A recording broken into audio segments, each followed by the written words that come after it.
Welcome back.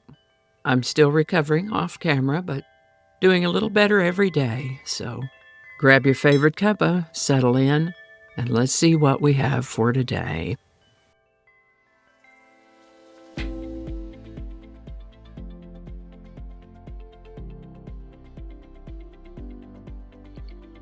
Hi there, and welcome to This Day in History for October 3rd.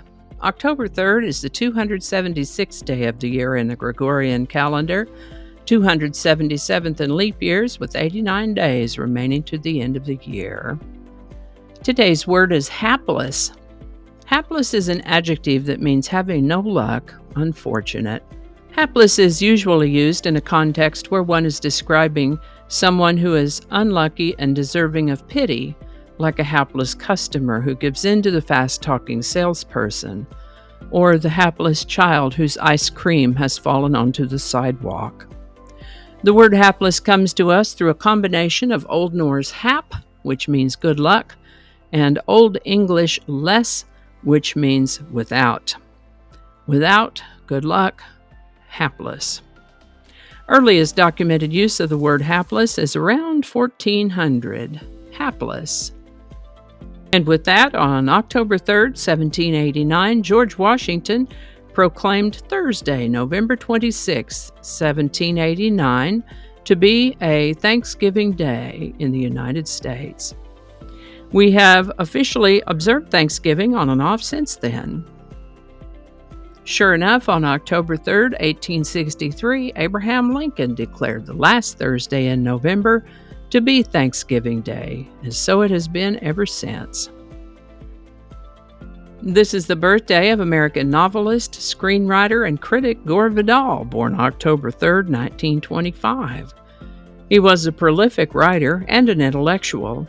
He dabbled in politics and feuded pretty fiercely with other intellectuals. Apparently, he also drank a lot, which probably contributed to his sometimes controversial outlook, opinions, and behavior. In fact, in his later years, he died from an alcohol-related neurological syndrome, although he did live to the age of 86. Now here's a little bit of a surprise. The United Kingdom successfully tested a nuclear weapon over in the Montebello Islands, Western Australia, on October 3rd, 1952, thereby becoming the world's third nuclear power after the United States and the Soviet Union.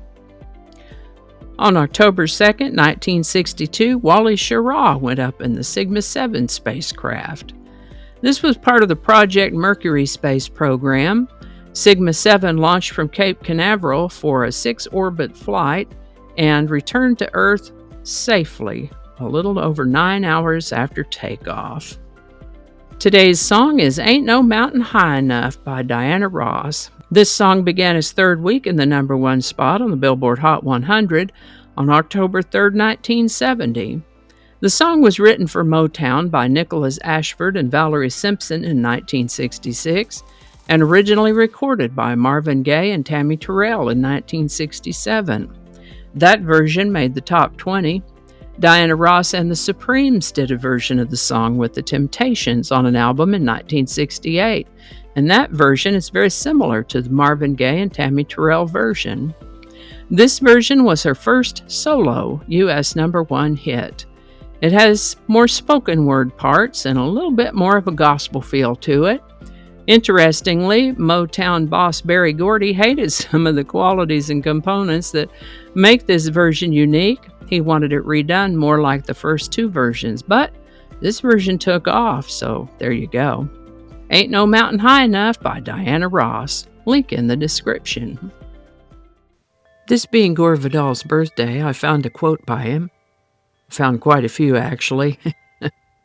But Gore Vidal had a tendency to be pretty spicy sometimes, so one must keep one's audience in mind. This one, in my opinion, is about the importance of continuing to learn. He said, "The unfed mind devours itself." Gore Vidal. Alrighty, y'all take care. Be good to each other. I'll see you next time. And I think that's going to do it for us today. Thank you so much for watching. Consider subscribing if you haven't already.